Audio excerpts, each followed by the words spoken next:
The holiday spirit is alive sa pangunguna ng ilang kapuso stars sa Christmas tree lighting event sa Mandaluyong at Quezon City. Ano naman kaya ang kanilang wish sa paparating na Pasko? Makichika kay Aubrey Carampel.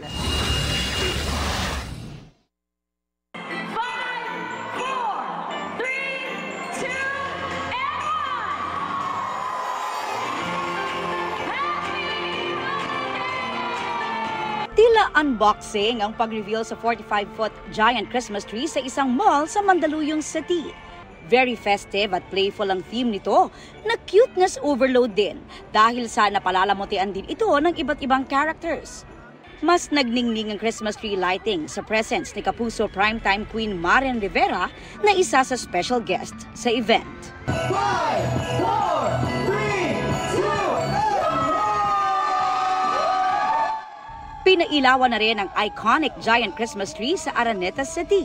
Star-studded ang event kung saan nag-perform ang ilang ex-PBB housemates, kabilang sina Kapuso big winner Mika Salamanca,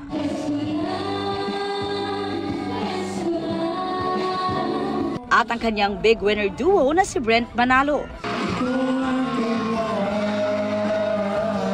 Kumanta rin si Clarice de Guzman,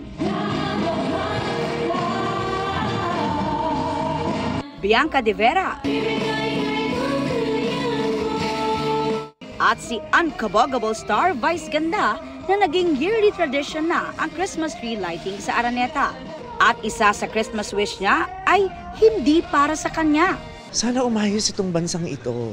Sana magkaroon siya ng hustisya, mabigyan ng hustisya ang lahat ng mga mamamayang Pilipino na nawalan, nasaktan at namatayan dahil sa kapabayaan at dahil sa garapal na korupsyon sa bansang ito.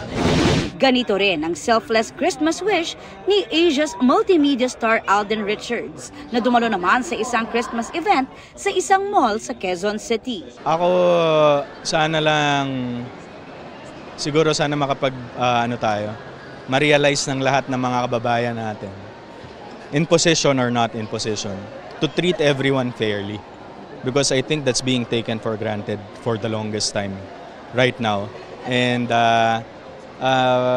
sana kumikilos talaga. Alam mo yun, sana kumikilos talaga para mapanagot kung sino. I'm talking about corruption.